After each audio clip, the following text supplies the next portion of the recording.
حرفيا لما بيجيلي مثلا 10 عملاء هيكون منهم 8 عندهم مقاومة انسولين.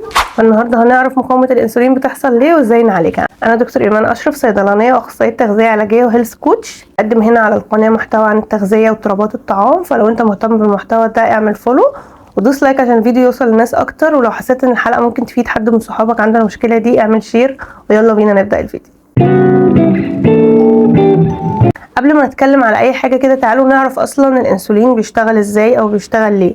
الفكرة كلها ان احنا مصدر الطاقة بتاع جسمنا هو الجلوكوز، فانا لما باكل اي حاجة بتتكسر بتحول الجلوكوز، فالانسولين بيعلى بصورة ما عشان خاطر يدخل الجلوكوز ده للخلايا تاخد منه الطاقة. المشكلة بقى اللي بتحصل ان انا قعدت اكل بكميات كبيرة اكل بيعلي سكر الدم، فالانسولين بدأ يعلى عشان يدخل سكر الدم.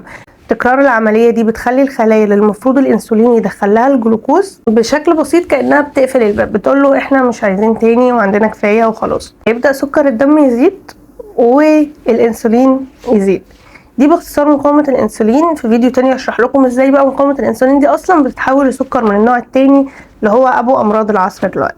لو رجعنا كده حطينا ايدينا على التريجر، الحاجة اللي مسببة المشكلة، ان انا باخد سكريات اكتر من اللازم. السكريات دي مش مقصود بيها الحاجات المسكرة بس، لكن الريفايند كارب بشكل عام، الكربوهيدرات البسيطة بشكل عام اكتر من اللازم، فبتعلي سكر الدم قوي. تكرار الموضوع ده بيبدأ يعمل مقاومة انسولين. تكرار بقى مشكلة مقاومة الانسولين دي بتعمل عرض شائع جدا وعرض عند اغلب الناس، واغلب الناس بتكون فاكراه اضطراب طعام، هو الشراهة للحلويات والشراهة للريفايند كارب. بكون عايز اكل كربوهيدرات بسيطة، عايز اكل بيتزا، عايز اكل كريب، عايز اكل حاجات ملزلزة كده، او عايز اكل حلويات. تعالوا بقى ركزوا معايا في النقطة دي عشان تعرفوا السبب، ولما تعرفوا السبب هتعرفوا تعالجوه بكل سهولة.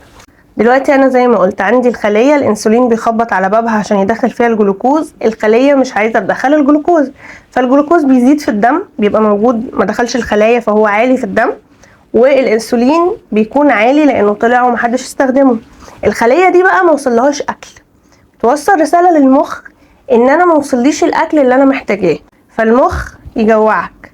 ليه؟ عشان هو وصله ان انت مش عندك اكل، الخلايا ما كلتش، تاكل حاجه مسكره، سكر الدم يعلى، يجي الانسولين عشان ياخد السكر يدخله الخلايا، الخلايا قافله الباب، يبقى المشكله ان الخلايا قافله الباب. حل المشكله دي بتكون في نظام دايت متوازن، بتكون في ان انا اقول لنفسي لا وتعافني كام يوم كده من قطع السكر والكربوهيدرات البسيطه، بعدين الموضوع بيظبط.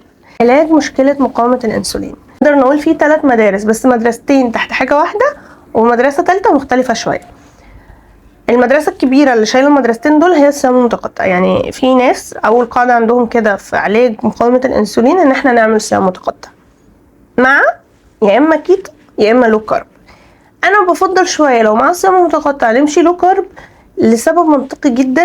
مبدئيا يا جماعه الكيتو مش حاجه مرعبه، يعني ان حد يمشي كيتو مش حاجه هتضره لو هو ما عندوش مشاكل صحيه، ممكن بس يحصل له نقص في بعض المعادن او الفيتامينز يقدر ياخدها من بره، على سبيل المثال المغنيسيوم. انا بحب اللو كارب ليه؟ لسبب نفسي صرف، ان انا بحس ان الكيتو عند نسبه كبيره من الناس هو بيعمل لهم مشاكل بشعورهم ان هم اتحبسوا في حته كده، ما يعرفوش مثلا ان هم هياكلوا حاجه هم حابينها مع ناس او في عيد او كده، بحيث ان هم عارفين هنخرج من النظام بالكامل. اللو كارب ميزته ان بناخد كربوهيدرات من مصادر صحيه اكتر، زي مثلا البطاطس، زي البطاطا، زي الفول، بحساب السعرات، كل حاجه يا جماعه بحساب السعرات عشان نعرف نظبط النسب بتاعه اللو كارب. بس بيبقى في امكانيه ان لو في مناسبه احنا كده كده مش قاطعين الكارب فممكن ناخد حاجه مسكره. المدرسه الثالثه وبتنجح مع ناس بس مش مع كل الناس هي المدرسه العاديه خالص، ان احنا هنشوف هنعمل عجز سعرات بس هنزود نسبة البروتين وهنتمرن تمارين مقاومة وهناكل مثلا في اليوم من 4 ل5 وجبات عشان ناخد كمية البروتين بتاعتنا كلها.